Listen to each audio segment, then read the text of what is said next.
Oi, meus amores! Sejam muito bem-vindos à nossa live de domingo.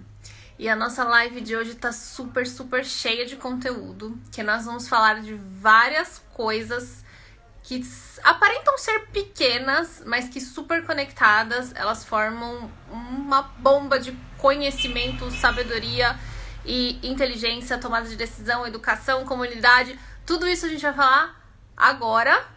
E a gente vai entender como que tudo isso também se linka com o que a gente já falou e com o que a gente vai falar, porque hoje nós temos uma live decisiva. Hoje nós vamos falar sobre um dos meus temas preferidos, ou na verdade a conexão deles, que é educação e comunidade. Então a gente vai falar um pouco de Community Manager, que é um dos cargos que vem surgindo aí, que tá todo mundo meio que prestando atenção. Uma das coisas que eu acho mais legais e que eu fico sempre de olho, porque é uma junção aí do que a tecnologia vem trazendo e do que o desenvolvimento humano vem pedindo. Para começar, então, nós vamos quebrar aqui a nossa rotina antes que dê azar. Eu vou ler para vocês o trechinho de um livro, que é um livro antigo. É um livro que se chama Virando a Própria Mesa, do Ricardo Semler. Eu nem sei dizer para vocês o quanto esse livro é especial para mim. Esse foi um livro que eu li há muitos anos, acho que faz uns 10 anos já que eu li esse livro. Ele conta a história de um empresário brasileiro, então para nós também aqui no Brasil eu acho muito importante que a gente fale das nossas próprias histórias, né? Conte os nossos próprios cases. E o Ricardo, ele é simplesmente maravilhoso, assim, tudo que ele traz é muito simples. E ele foi uma das primeiras pessoas que eu vi falarem sobre a comunidade interna em contato com a comunidade externa. Então, antes dessa questão das redes sociais, trazerem aí, vamos criar a marca, né, criar essa comunidade de marca para dialogar com a comunidade lá fora e tudo mais. Ele já pensava muito sobre isso, já tinha algumas coisas em ação.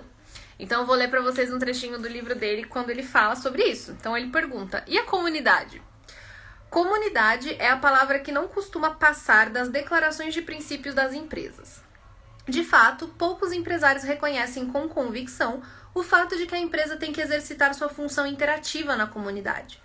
Tirar recursos, pessoas e mercado da coletividade, devolver produtos e salários e embolsar o lucro como remuneração do capital é a visão de curto prazo. Parte da remuneração obtida pelo negócio precisa voltar à comunidade para que se possa considerar o estágio de capitalismo selvagem do país superado. E estamos muito longe disso.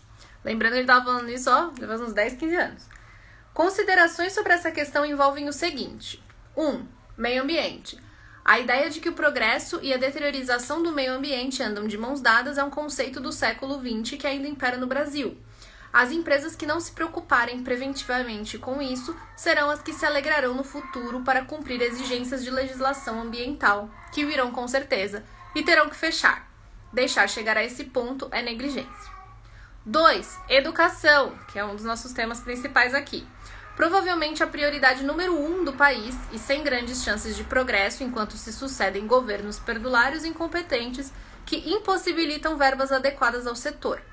A empresa não pode se omitir. Programas de alfabetização, fomento à escolaridade, participação no custo de formação e aperfeiçoamento são essenciais, seja para a empresa, seja para a comunidade. Muitas dessas pessoas exercerão seus conhecimentos em empresas diferentes daquelas em que tiveram sua formação, mas isso faz parte do risco. Tá vendo porque eu amo esse homem? 3. Cultura, esporte, ciência, obras assistenciais e similares. É definitivamente papel da empresa retornar uma parte de sua remuneração à comunidade para programas nessas áreas. Patrocinar apenas eventos e projetos que sejam alternativas para publicidade, imagem e dedução de imposto de renda não requer consciência de comunidade. Requer apenas uma máquina de calcular. O que falta é a mentalidade de apoio institucional nessas áreas. Tudo isso demorará muitos anos ou décadas para acontecer, menos para as empresas que não são dinossauros. E, bom, ninguém precisa dizer que a empresa dele continua sendo um marco na história do Brasil. Ela não é uma empresa muito famosa, né? Porque ela não faz roupas ou coisas do tipo. Mas o Ricardo tá aí sendo sempre replicado, especialmente quando a gente fala no quesito de educação. Ele é uma das pessoas que é adepta da questão do ensina a pessoa a fazer fazendo. Então ele fala que ele, ao invés de ensinar matemática para as crianças, ele ensina as crianças a fazerem bicicleta, porque é mais legal e daí elas têm que aprender matemática no caminho, não tem outra forma. Enfim, ele é um gênio, mas não vou ficar aqui falando sobre ele o tempo todo da live. Eu quero começar então pelo primeiro ponto, falando um pouco sobre inteligência. Deixa eu dar um beijo aqui pra todo mundo que entrou, que eu comecei a falar, que eu só falei. O pessoal entrando aqui, Andressa, Rafa, Afonso, Sheila, beijos pra vocês. É domingão e a gente aqui falando de inteligência. A palavra inteligência, e trazendo um pouquinho da etimologia, é a primeira vez que eu vou fazer isso, mas esse é um dos meus estudos preferidos. Eu gosto muito de estudar a origem das palavras, até porque, como eu falei pra vocês na live de ontem, quando a gente estuda PNL, é muito importante que a gente faça esse estudo. Então, se estudar PNL sem estudar a etimologia das palavras é quase como ter uma lâmpada sem ter um interruptor. Tipo, você poderia acender, mas não vai ter luz. Então, é importante que a gente entenda o que as palavras querem dizer, né? Por que nós criamos essa palavra e sempre preenchê-las de significado. Inteligência vem do latim intellegere e quer dizer escolher entre. Então, quando a gente pensa em inteligência, na verdade, o conceito de inteligência é quanto mais informação você tem, quanto mais você lê loucamente e tudo mais, ele se perde completamente e, na verdade, a gente percebe que inteligência é exatamente a escolha daquilo que você quer aprofundar. Então, a gente quase deveria dizer que a pessoa é inteligente em algo, né? Porque é naquele algo que ela se aprofunda. Eu falei bastante sobre as múltiplas inteligências, que é a teoria do professor Gardner. Aí a gente tem lá no IGTV, tem todos esses vídeos. Ele fala que a gente tem uma quantidade maior de inteligências do que só o que o nosso QI normalmente mede, que é a inteligência lógico-matemática. E aí, a partir disso, normalmente a gente entende aquilo que a gente quer aprofundar. Então, tem gente que dança, tem gente que canta, tem gente que joga bola, e tudo isso é inteligência. No nosso caso, o que eu queria trazer sobre a palavra, e por isso que eu a trouxe, é porque para falar de ciência de dados, né, ou data science, que é outra das profissões aí cotadas para o futuro, e que com certeza precisam estar na nossa caixinha de ferramentas para 2021, é preciso que a gente compreenda que dados são informações, tipo, muitas. Então sabe aquela imagem mental do Matrix que a gente tem de um monte de númerozinho, número? É basicamente isso. A quantidade de informação que a gente tem hoje é absurda, é realmente inexplicável. Então, inteligência dentro de ciência de dados é exatamente isso, é saber escolher. É saber escolher o que dessas informações a gente vai transformar em conhecimento e o que desse conhecimento a gente vai transformar em sabedoria. Porque são 3 etapas importantes dessa construção de pensamento. Eu vou colocar aqui para vocês, são 2 trechinhos aqui que eu achei bem bacana. Então, eu não sei se vai dar aqui para ler. Informação, conjunto organizado de dados que constitui uma mensagem. Isso é muito, muito legal. E aí, olha só, aqui eu não vou conseguir ler a frasezinha do meio, mas que a pessoa fala de tecnologia, mas não consigo tirar os comentários aqui da frente. É o uso racional da informação e é base do conhecimento. Ao mesmo tempo, nós temos aqui sabedoria, conhecimento extenso e profundo de várias coisas ou de um tópico em particular. Capacidade de discernir a verdade através da exploração, da experiência, perdão. E tá legível sim. Ah, que bom. Então vocês conseguiram ler. Deixa eu voltar aqui um pouquinho na informação. Então, conjunto organizado de dados. E aí a gente percebe que ele faz exatamente um rankingzinho assim, né? Então é informação, conhecimento e sabedoria.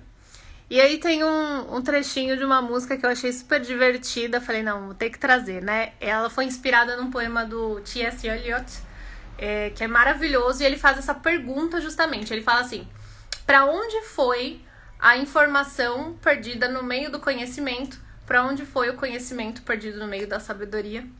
Enfim, aí ele vai divagando como que a gente perde as coisas aí no meio da vida. E aqui, nessas primeiras linhas, ele fala o seguinte: informação não é conhecimento, conhecimento não é sabedoria e sabedoria não é a verdade. É claro que depois ele traz o negócio todo pra música ali, né? Então ele fala que verdade não é a beleza, beleza não é amor, amor não é música, música é a melhor coisa do mundo. Cada um traz a sardinha pro seu lado, né? Mas basicamente a gente tá até um pouco habituado a falar sobre isso, a falar que informação é diferente de conhecimento, que é diferente de sabedoria. Só que dentro da ciência de dados, isso tem uma extensão mais profunda e é importante a gente olhar para isso porque nós estamos criando informação a cada dia a mais e nós começamos a criar essa questão da necessidade de ter uma pessoa meio que peneirando, né, toda essa informação para entender o que importa e o que não importa. E basicamente o cientista de dados faz exatamente isso. Ele trabalha para entender qual a informação ele vai levar em consideração, como é que ele vai aprofundar isso para gerar conhecimento, para gerar realmente a tomada de decisão. A gente entra então nessa questão. Informações são dados. As informações organizadas, esses dados organizados, geram conhecimento e a sabedoria está na tomada de decisão. Porque sem selecionar quais informações são importantes e quais informações são descartáveis, a tomada de decisão em um mundo tão complexo quanto o nosso fica quase impossível, né? A tomada de decisão racional, aí a gente teria que partir para intuição, né? Mais para às vezes pro impulso. Era essa palavra que eu queria trazer de um modo mais negativo. A intuição é positiva, embora a racionalidade nos ajude e nos dê velocidade sobre algumas decisões. Muita informação é como diversos livros na estante. No fundo, muitos livros na estante são exatamente isso, né? Um monte de informação ali na estante. E se você não tiver o momento de ler esses livros e pensar sobre eles e trazer a sua opinião, a sua visão, né? Transformar tudo isso em conhecimento, não tem o que fazer, né? Tá lá, o negócio vai ficar lá e não vai te ajudar em nada. E a questão é, quando a gente fala em ciência de dados, muitas vezes parece que você tá falando, aí que eu brinquei do exemplo do Matrix, tá falando de empresas muito grandes, de Ubers, de iFoods, de startups que são aí gigantescas e que processam dados. Só que não. Na verdade, todos nós processamos dados, todos nós lemos relatórios, né? Independente de se você tem uma empresa ou não tem, você tem a sua própria vida para gerenciar e a nossa vida está ficando cada vez mais complexa. Então a gente tem, aliás, cada um de nós tem os dados do Instagram para gerenciar, que já são dados importantes aí na vida de quase todo mundo. E, enfim, tem uma série de questões ligadas ao processamento correto da informação que são importantes para nossa tomada de decisão. E aí eu vou fazer uma provocação aqui para vocês.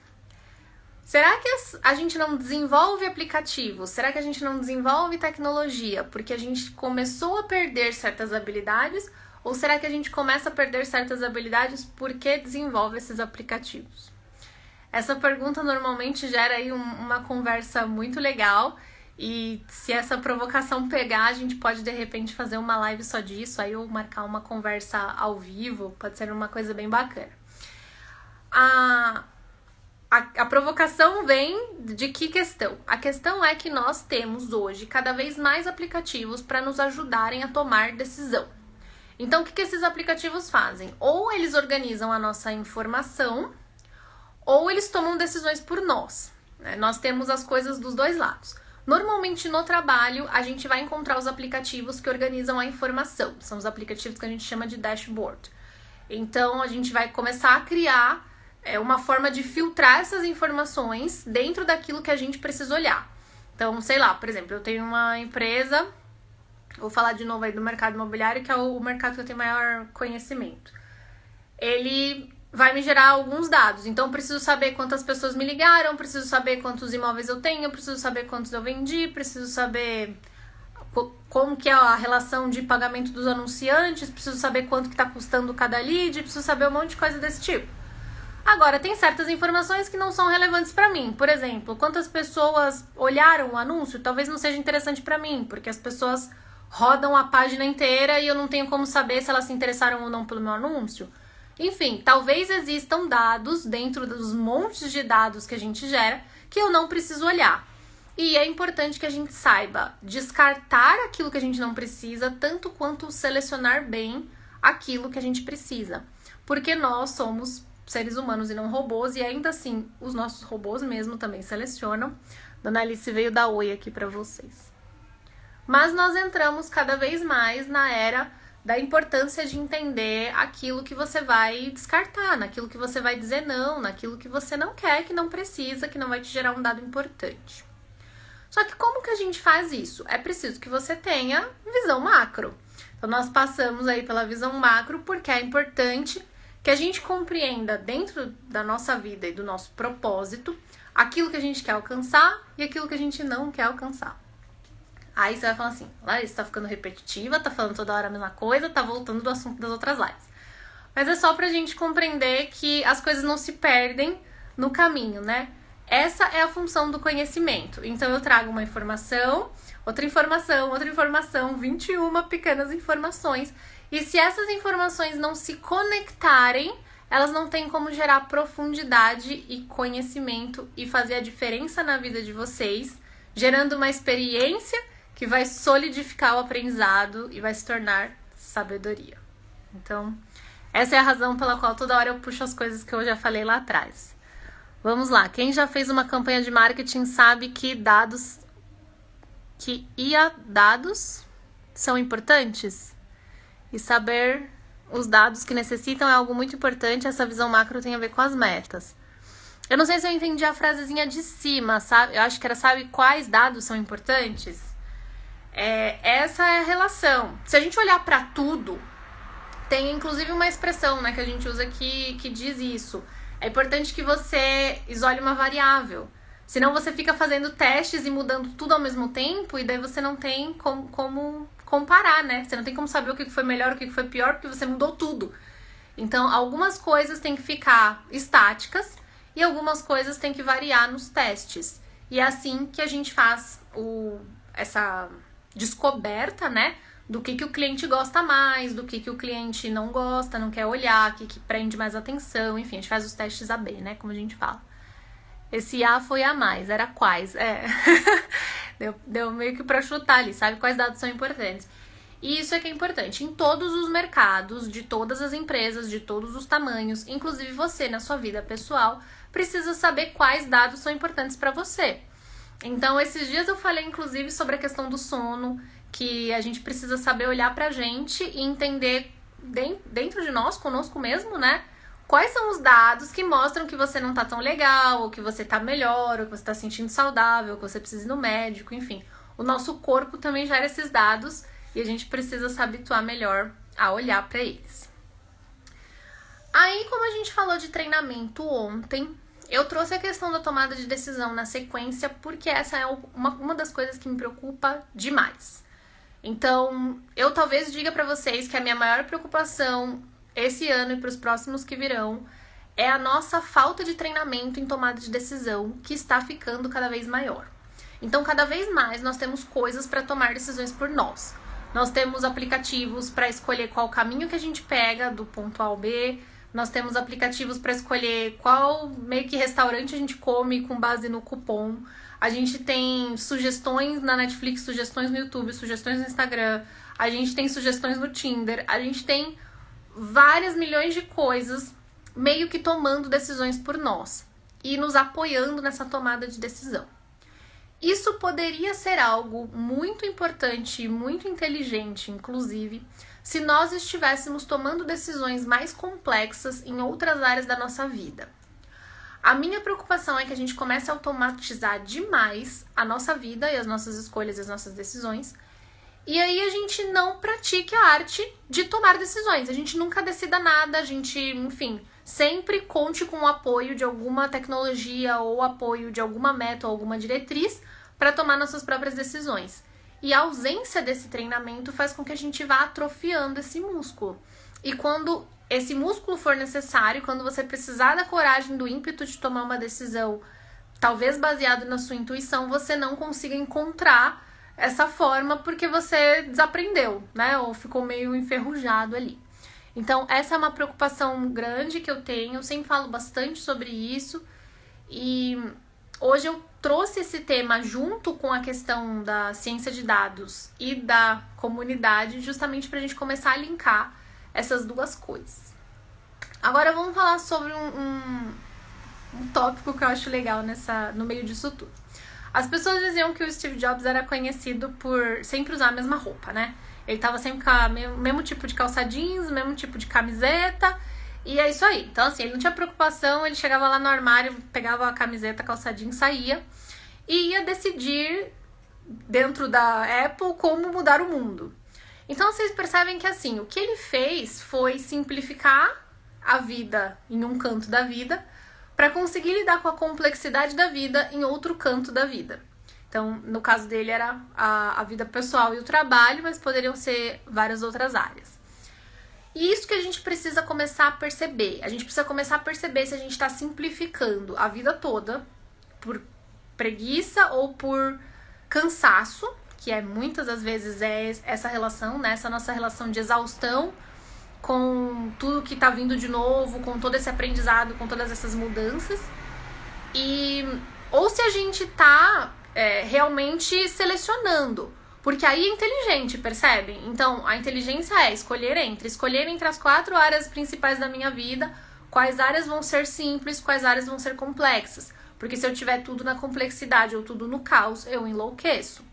E se eu tiver tudo na simplicidade, né, também a vida é um tédio, né? Não tem nada acontecendo nessa vida. Então é importante que a gente encontre esse equilíbrio, e esse equilíbrio traz essa inteligência. A partir do momento que eu compreendo aonde eu simplifiquei e aonde eu vou tomar decisões mais complexas, aí eu começo a entender, dentro dessas decisões mais complexas, quais dados eu preciso selecionar, né? Então, dentro das informações, o que vai gerar conhecimento para gerar tomada de decisão, e isso vai transformar o nosso negócio naquele bom shot, né? Naquele negócio com propósito, transformador massivo, naquele negócio que tem a economia escalável, enfim, todas essas outras áreas que a gente passou ao longo desses últimos dias. Deixa eu ver aqui, meu sonho, guarda-roupa lá Steve Jobs. Olha, é só entrar em alguma Renner, C&A, né, algum lugar assim, e comprar um monte de calça jeans igual e um monte de camiseta igual. O importante, eu falei Renner ou C&A, não porque eu não gosto dessas lojas, eu, na verdade eu até gosto. Mas porque eles deixam a coleção por mais tempo, né? Então você acaba conseguindo comprar a mesma roupa mais tempo. Outras lojas talvez não façam isso. Ou você pode escolher uma marca, né? Ó, eu só visto essa marca, então as pessoas já sabem o que te dão de presente e é isso aí. É uma forma de simplificar a vida, especialmente se você for mulher, você sabe a quantidade de tempo que a gente gasta escolhendo a roupa que a gente vai vestir. Então, a gente faz isso. Se você for visual, que nem eu, por exemplo, você vai ficar brava porque você olhou no espelho já pra sair, percebeu que o azul não tá combinando com o vermelho, ficou meio que parecendo a bandeira da França e volta pra trocar. Então, é uma forma de simplificar as coisas. E, enfim, é uma forma, inclusive, de simplificar o cuidado com a casa. Agora, dentro ainda dessa questão da tomada de decisão e do treino que a gente precisa fazer, eu vou fazer mais uma vez o convite para vocês. Parem de falar que eu sou repetitiva, viu? Que eu tô aqui lendo pensamentos de vocês. Para vocês entrarem lá no link da bio e fazerem a inscrição da aula que a gente vai fazer sobre a matriz de complexidade, porque ela é muito legal. E nela eu vou falar muito mais sobre isso, sobre as nossas áreas da vida que precisam estar no óbvio, num momento mais complicado, num momento mais complexo, num momento mais caótico. E sim, o caos é muito interessante em alguns momentos. É preciso que a gente saiba lidar com ele e saiba quando é hora de gerar um pouco de caos, até mesmo no trabalho. Eu sou super fã dessas pessoas que, além de não terem medo do caos, elas conseguem gerar o caos de forma saudável ali para gerar transformação, né? Porque é isso que acaba gerando a inovação. Só que se você tiver caos o tempo todo, a vida toda, aí você enlouquece os coleguinhas. Então, não faça isso, né? Aprenderemos a tomar as decisões corretas dentro da causa e efeito correto, dentro de cada pedacinho da matriz. Então, se você ainda não se inscreveu, se inscreve lá, o link tá na bio. E aí, vamos lá. Falamos um pouco sobre quais plataformas, né, que surgiram aí e trouxemos essa provocação sobre se elas surgem para tomar decisão por nós, porque nós estamos cansados demais para tomar decisão, ou se é o contrário. E aí, eu queria falar um pouquinho com vocês, fazer um parênteses sobre o assunto que a gente falou ontem de treinamentos e sobre umas coisas muito legais que repercutiram aí depois dessa live de ontem, que é a seguinte. Nós estamos cansados. Ponto. A maior parte das pessoas tá lidando com muita novidade. A maior parte das pessoas tá lidando com umas problemáticas tanto emocionais quanto vivenciais, né? Então, assim, eu tenho trabalho para lidar, eu tenho as dificuldades na minha casa, enfim, eu tenho várias questões familiares, eu tenho os problemas de saúde, eu tenho problema de economia. Nós estamos vivendo uma crise na política, uma crise na economia, uma crise de saúde, enfim. Poderia aqui falar pra vocês sobre todas as muitas coisas muito loucas que aconteceram esse ano, mas basta a gente resumir em 2020 sendo 2020. E isso é perigoso porque a gente justamente já vinha nesse caminho de criar coisas para facilitar a vida das pessoas que elas simplesmente aceitam, elas simplesmente integram e aquilo nunca é discutido, né? O professor Harari que fala bastante sobre isso também. Eu sei que eu trago muito das frases dele, mas aqui é realmente um pensador e tanto para o nosso século, né? Um pensador do nosso século para o nosso século. Eu acho que é importante tanto quanto ler os pensadores antigos. E ele fala muito sobre isso. Ele fala que a gente acaba inserindo a tecnologia na nossa vida sem prestar atenção que ela, na verdade, evidencia muita coisa sobre nós, né? Então ele fala sobre o narcisismo evidenciado no Instagram, enfim, sobre a nossa raiva evidenciada nos haters, enfim. Ele fala sobre muitas dessas coisas. E aí, eu vou levantar e talvez mais um assunto, não sei se é necessariamente uma provocação. Só que ontem a gente falou sobre treinamento, especificamente sobre treinamento de inteligência emocional, que foi uma coisa que eu quis dar um pouco mais de foco. E o que eu tenho pra dizer pra vocês é assim, nem todo mundo está preparado. Só que é preciso que a gente esteja preparado quando as pessoas estão. Então, não adianta que a gente traga pras pessoas muito conteúdo ou muito material, ou fale de uma maneira muito distante da vida delas, enfim, ou que a gente ataque talvez certas partes da vida delas dizendo que XY coisa está errado. Por uma razão específica. Nós temos uma construção de sociedade que interfere nos nossos comportamentos. Então, por mais que eu seja uma crítica aí daquela pirâmide de níveis neurológicos, disse aquela pirâmide que o primeiro dos degraus é o ambiente. E aí, pra gente não criar muita polêmica nessa live, apenas porque eu quero falar sobre o ambiente, dessa vez eu não vou discutir. Nada disso ainda foi cientificamente discutido, por isso que eu me atrevo a questionar esta pirâmide. Mas falando sobre essa questão especificamente do ambiente, a gente sabe que isso está em contato com a gente. Então, se o ambiente das empresas molda a forma como os nossos pais chegam em casa, que moldam a nossa educação, o ambiente das empresas molda a nossa educação. E se tudo isso interfere na forma como as nossas escolas preparam conteúdo, como as nossas escolas organizam o dia. Então, recentemente eu estava lendo uma matéria que falava sobre isso, que falava que as escolas começam muito cedo, porque elas começam com base no horário da fábrica. E tá aí a gente que hoje em dia começa a trabalhar às 9 da manhã e os filhos começam a estudar às 7. E que, especialmente os adolescentes, eles não acordaram ainda. Então não adianta você começar a aula às 7, que das 7 até as 8, 8 e meia, eles simplesmente não assimilaram nada. E na verdade você só causou um transtorno ali na vida de todo mundo. Inclusive porque dormir pouco é uma complicação para a educação, né? É no sono que a gente... Eu ia dizer endurece, mas a palavra não é essa, gente. Recentemente eu perdi palavras, aquela que vai analisar a própria memória. Mas é no sono que a gente registra, né? Mais profundamente as nossas memórias de aprendizado. Então, todo o nosso ambiente, ele conversa. E a minha preocupação em relação aos treinamentos de inteligência emocional, que são ditos para todos, é que muitas vezes eles incentivam comportamentos que são negativos para certas pessoas. E eu vou dar um exemplo aqui, esse não é o único exemplo, mas é o mais fácil. Existem pessoas hoje que são ansiosas. E algumas dessas pessoas, elas têm uma ansiedade de controle.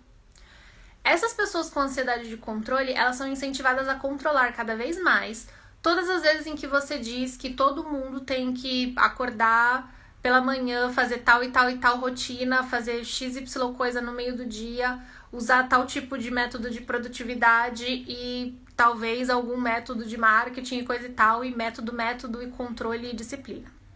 Essas pessoas não precisam destes métodos.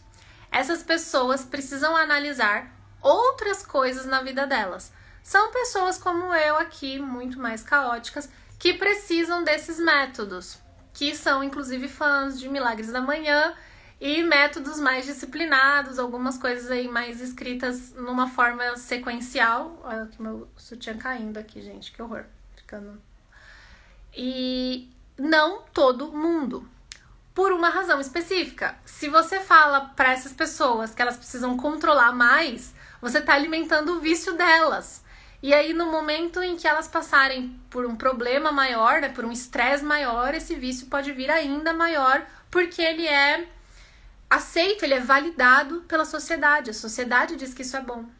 E a gente vê a mesma coisa com certos tipos de vendedores, né, que são validados por pequenas mentiras, por pequenas desonestidades, por meio que persuadir ali na linha da persuasão, manipulação, que você não sabe o que é um, o que é outro. Então, tudo isso é muito importante de ser olhado. É importante que a gente perceba que a nossa forma de educação como um todo, né, ela conversa em todos os ambientes e que a gente precisa, ao momento estrelinhas brilhantes. Até perdi meu raciocínio aqui mas peraí, depois eu comento ali. A gente precisa começar a criar educação e aprendizado olhando para a necessidade das pessoas, para a necessidade de cada um e para as diferenças de cada um. Essa é a importância da diversidade, essa é a importância de tudo que a gente vem falando sobre analisar as inteligências, analisar a necessidade das pessoas, aquilo que elas precisam aprender e aquilo que elas podem ensinar. Deixa eu dar uma olhada aqui no que vocês estão falando. É engraçado que existem pesquisas que dizem que o sofrimento que as pessoas têm ao acordar cedo forçadamente é equiparado à tortura física. Hoje, nossa, eu tinha olhado tortura física aqui, tô num susto. Meu biquíni desamarrou ali, gente, então perdoe-me. Hoje eu vi uma frase que eu amei, vou compartilhar aqui. Fique calmo, nada está no controle. É assim, voltamos à questão das etapas da vida da gente, né? Dos nossos pequenos mundos, né? Então, se eu tenho aqui meu pequeno mundo de casa e eu tenho um mundo muito complexo no trabalho, quanto mais eu simplificar o meu lar, melhor pra mim. E eu posso ter aquele mundo no controle, eu posso ter aqui a minha casa, ou a minha janta, ou enfim, o meu momento aqui no controle. Só que eu não vou ter o mundo inteiro no controle. E é importante que as pessoas compreendam isso, né? É importante que elas estejam preparadas para lidar com o caos. E a gente só é preparado para lidar com o caos quando compreende a matriz como um todo, né? Quando compreende a roda girando completa, porque é um aprendizado, né? Você vai aprendendo a se libertar da necessidade de controle. E me preocupa muito, porque assim, eu vejo chegar muito em mim, é uma coisa que o pessoal com muita frequência me fala, né? Pergunta se a pessoa tá errada. Ela fala assim, não, porque eu quero saber, eu só queria saber que horas que era, eu só queria ter certeza que a pessoa ia, eu só queria ter certeza que a tarefa estava feita. E a pessoa pergunta se ela tá errada. E a questão é que essa noção de certo e errado, ela se perde muito na inter-relação. Então, não é necessariamente que você tá errado porque quer saber se o outro vai chegar na hora que ele tem que chegar. Talvez o outro tenha o hábito de desrespeitar as pessoas se atrasando e não avisando. Às vezes aconteceu uma vez só. E aí, se aconteceu uma vez só e a pessoa teve uma emergência e você deu um chilique, isso é um sintoma, tá querendo mostrar alguma coisa. E é preocupante quando a validação social impede que a gente chame a atenção da pessoa que ela precisa de um treinamento nessa área.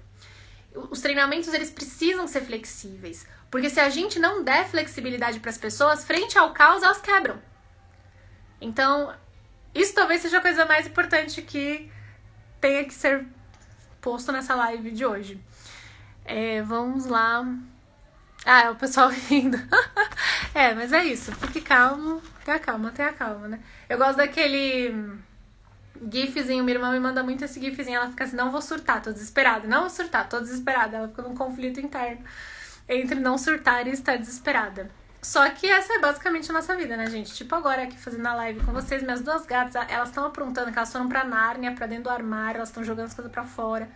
E a gente tem que, né, manter a paz aqui, manter a concentração, depois ver o que as gatas estão fazendo. Essa é a nossa vida. A gente gira vários pratinhos aí e lida com eles o melhor que a gente pode. E quanto mais preparados nós estivermos para lidar com eles, melhor. E quanto mais preparados nós estivermos para receber as pessoas que perceberem que elas não estão conseguindo lidar com aquele caos, melhor para todo mundo também. Então, esse é o começo do tema da comunidade. Mas antes eu quero entrar um pouquinho com vocês na questão da educação.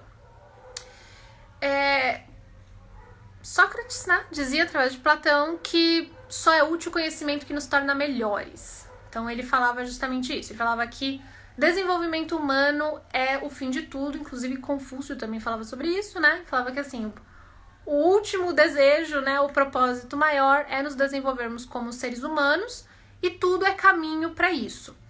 Então, só seria útil o conhecimento que nos torna melhores. Se o conhecimento não te faz melhor como ser humano, ou não te permite agir de uma forma que faça melhor para a sociedade, o conhecimento é inútil. Seja feliz em aprender o bagulho inútil. O cachorrinho do não vou surtar, tô desesperado, me representa. A mim também. Eu adoro, meu irmão vive me mandando.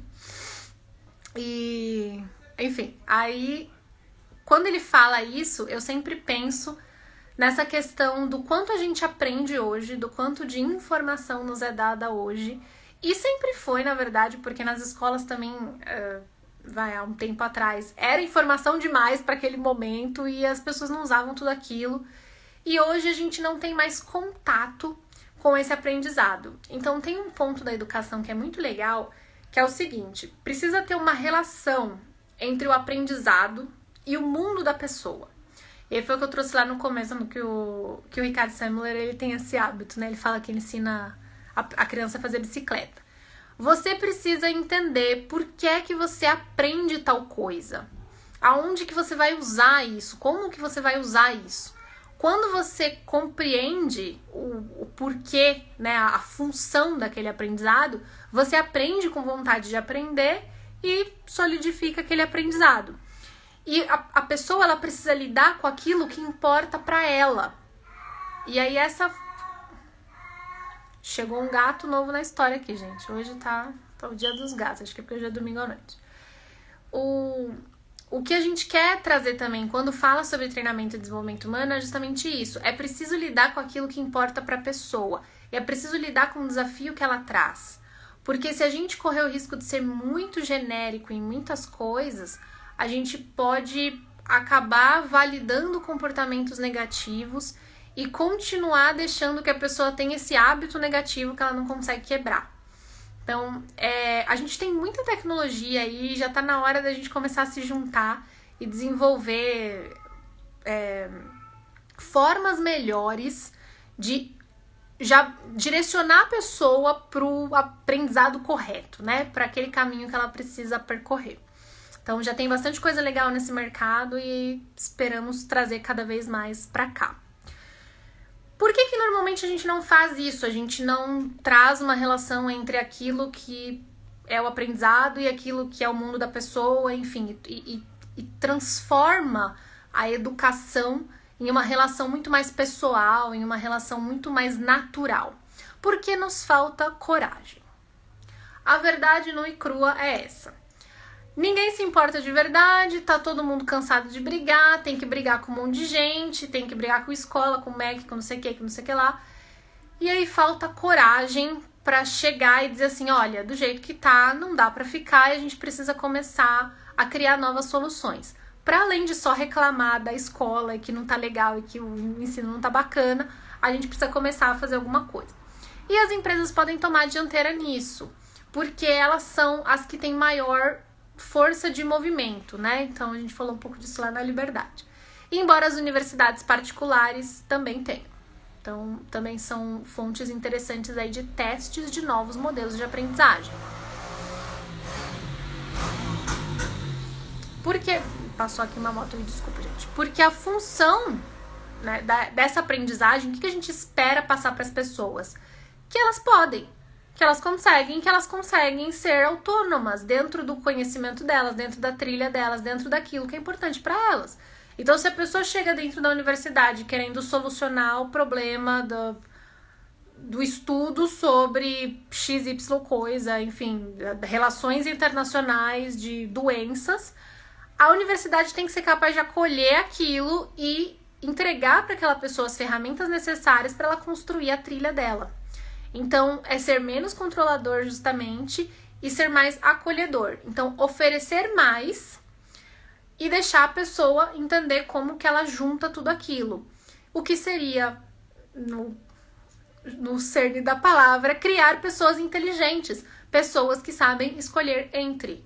Então, se no meio de 100 matérias você precisa de 10, você pega as 10 e faz o que você tem que fazer.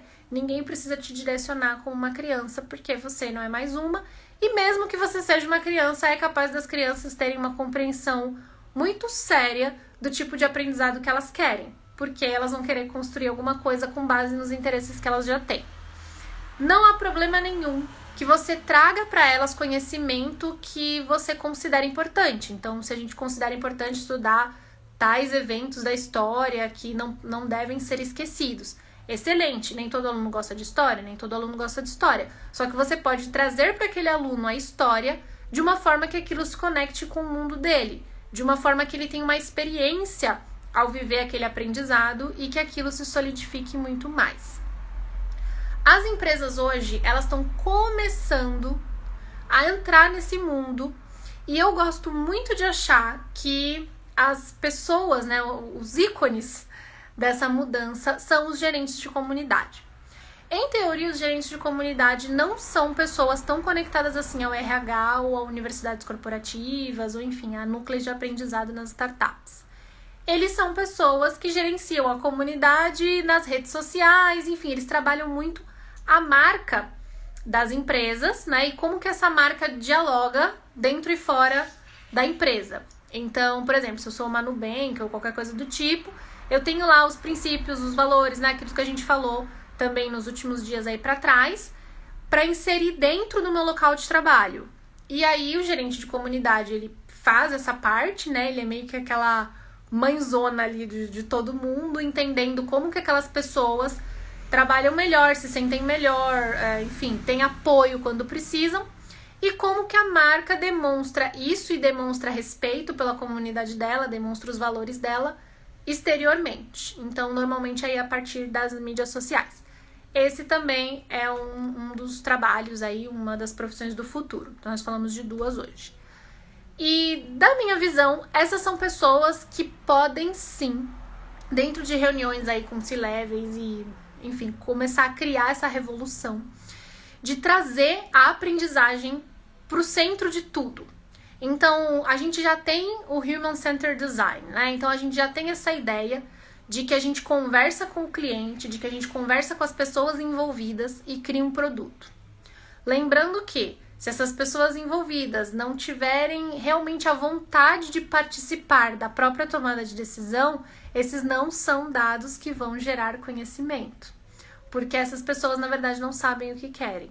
Isso é muito perigoso, mas é preciso que a gente fique atento. Então, foi só um parênteses. A gente já tem essa ideia de trazer o ser humano para o centro. Por que não trazer o ser humano para o centro dentro da atividade? Dentro da aprendizagem, dentro do ensino, dentro da troca. Então, o teu cliente te ensina aquilo que ele sabe e aquilo que ele quer. Você ensina para ele aquilo que você sabe e aquilo que você quer.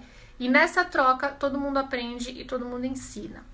É dessa forma que a comunidade se torna cada vez mais próxima e que o trabalho do gerente de comunidade se torna cada vez menos necessário no sentido de apagar o incêndio, sabe? No sentido de ter que provar o valor da marca. Porque a marca já vai ter um valor muito forte e esse é conectado à aprendizagem. Então, a live de hoje, ela foi um apelo. Um apelo a esses profissionais, tanto os cientistas de dados quanto os gerentes de comunidade, que são profissionais novos entrando nas empresas e que vão ter sim o poder de mostrar que se a gente contratar por valores, então se a gente passar a olhar para as pessoas que a gente contrata, mais por quem elas são do que aquilo que elas sabem fazer, e daí treinar essas pessoas em habilidades técnicas que sejam interessantes para nós, a gente começa a criar empresas mais fortes e empresas que aprenderam a aprender. Essas empresas ganham velocidade e dentro dessa velocidade elas ficam imbatíveis na matriz. Lembram da matriz de polaridade, né? Entre qualidade e velocidade, entre valor físico, né? Valor moral e valor financeiro, enfim, entre uma série de polaridades, a velocidade é o que dá o nosso diferencial competitivo. E essa é a minha visão, o meu desejo para 2021. Que a gente passe a olhar mais para o aprendizado corporativo, a forma como essa necessidade de tomada de decisão baseada em dados, necessita inteligência, que necessita conhecimento e que a gente pode desenvolver dentro das empresas para levar para a comunidade. Isso pode ser uma troca. E quando eu falo em comunidade, só para ficar claro, embora eu talvez devesse ter falado isso no começo da live, o que eu quero falar é sobre as pessoas que se relacionam com aquela empresa. Independente de se elas estão ali naquele quarteirão ou do outro lado do mundo, embora eu acho importante também que a empresa olhe sempre para o local onde ela está. Porque se cada um olhar para o lugar onde está colocado, né, aquele local é cuidado e assim a gente vai cada um cuidando de um lugar. No entanto, a comunidade de uma empresa é todo mundo que se relaciona com ela. E quanto mais a gente estimula o aprendizado e estimula essa troca, então eu te digo, eu aprendo com você e você aprende comigo, não sou só eu ensinando e você repetindo, replicando aí o que eu falei sem pensar, sem gerar pensamento crítico, mas a gente traz simplicidade para os ambientes e para as tomadas de decisão. E a gente vai precisar muito disso, de muito apoio na tomada de decisão para o próximo ano. Então, é isso.